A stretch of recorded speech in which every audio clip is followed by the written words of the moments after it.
Anybody got any thoughts on that passage from Isaiah? Was it pleasant to listen to it? Was it reassuring in any way? Help me here. I like it. I'm trying, as I read it this morning, or as you read it this morning, I'm thinking, now why did I choose that? And most of the time it's very, very clear. And today it's just like, that's a really good thing to know about God. Well, we've entered the season of Epiphany, the season guided by the star. In this time between Christmas and Lent, we are invited to look closely at the active ministry of Jesus, his speaking and doing and living in human form on the earth. We're guided to reflect on the many gospel stories that tell of Jesus' ministry. The baptism of Jesus by John inaugurates Jesus' healing and teaching ministry.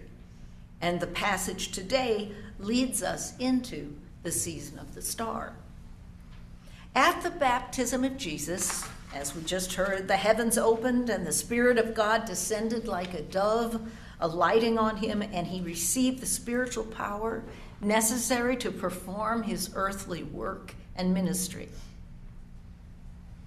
And then immediately following this baptism, do you remember what the next story is? Does anybody just happen to remember? One word. He faces the temptations. And then what happens? Calling of the disciples. And then the Sermon on the Mount.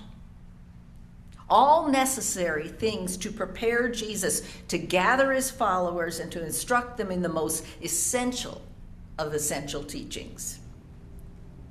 The gospel accounts of healing, which then commence, are written very simply. They're tales told in a matter-of-fact way but are nonetheless tales that hide the deep mysteries of the Spirit of God that live within them.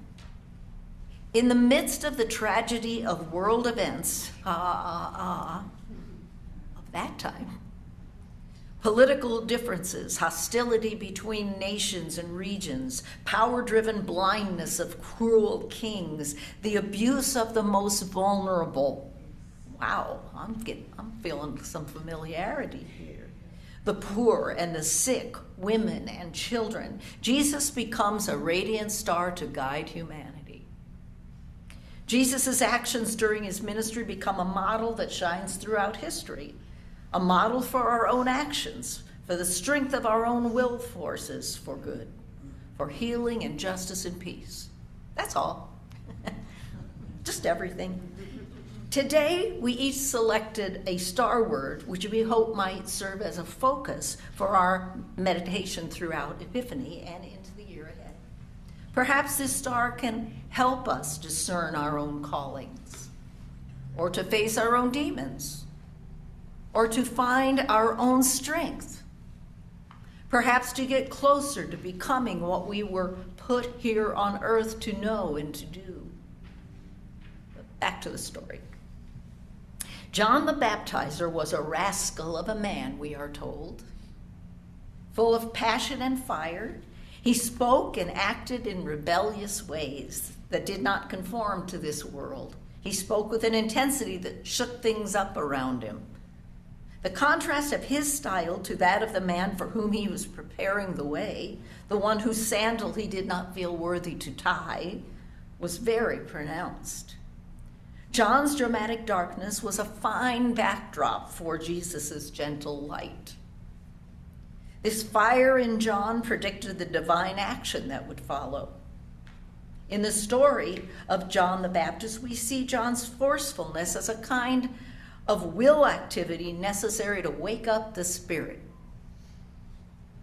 A noisy alarm clock. At the baptism, John's willful vigor reaches out to Jesus with strong arms. John's will is directed to that which will live on beyond him. He knows that the destiny that calls him is bigger than his own life. He's speaking to the future. and he's listening to the future. Even later in prison chains awaiting death, John's will not be broken. And the fire in his words does not die. Remember, those who possess the third gift of the Magi, the myrrh, of a strong will for good, move into the future beyond the weight of the past and the heaviness of the present, with passion, with fearlessness, and enduring hope. Who are some of those people? Maybe before I name some, you want to name some. Yeah. Martin Luther King. Martin Luther King. He was on my list. Yeah. Abraham Lincoln. Abraham Lincoln. Gandhi. Gandhi. Mrs. Rosa Parks. Rosa Parks. You only get 3, Bert. What? Thomas Jefferson. Thomas Jefferson, some of the forefathers. Okay. Reinhold Niebuhr. Oh, who? Who? Yes. Yes. Very good. Reinhold Niebuhr was an American theologian, writer, and pastor who opposed the Nazis during the Holocaust and advocated for the United States getting into World War II. That doesn't sound very peaceful, but it was horror, and this was felt to be necessary. Archbishop Oscar Romero was a vocal critic of the violent activities of government armed forces, right-wing groups, leftist guerrillas involved in El Salvador's civil conflict in the 1980s. Well, that was my time, I remember all that. And he was martyred for the cause. Martin Luther King led the American people to stand up against the death forces of racism in our nation in the 1960s. Archbishop Desmond Tutu stood up against the death forces of apartheid in South Africa. And many, many women had this same gift, this strong will for good, like Harriet Tubman and Jane Addams, Sojourner Truth, Mother Teresa, Malala Yousafzai. I can never say her name. Who knows how to say that, her name? Okay, we did our best. Huh? Okay. John the Baptist's will was a foretelling of Jesus' own will to fight the death forces that threaten humankind. In the gospel stories, the message of Jesus was not just a matter of thinking into truth or feeling into truth. With Jesus, it was a matter of living into truth. His was a ministry on the move. He walks up to the Sea of Galilee and he calls the disciples into service. I don't imagine that he entices them with fancy words or complicated theology, but rather simply asks them, are you with me? Do you have the will to come? Then follow me. Follow me. Just as the image of John's strong arm was in baptizing Jesus is an image of a strong will for good, Jesus' dusty feet in his worn sandals may not be as dramatic an image, but it's a vibrant image of this same strength. Just trying to say the different ways that strength happens.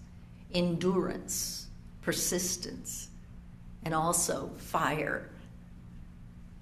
Jesus walks up to the edge of the sea to call others to walk with him, and then he keeps on walking through the next 3 years of his ministry. He walks up to the woman at the Samaritan well where he tells her who she is. He walks to the country of Gerasene where he drives evil spirits into the pigs and runs them over a cliff. He walks over to the crippled man at the pool of Bethesda, heals him, and bids him to get up and walk. He walks to Capernaum, where he heals the centurion's servant, and the mount where he delivers the Beatitudes. His is not a ministry of mere words, but one of courageous action.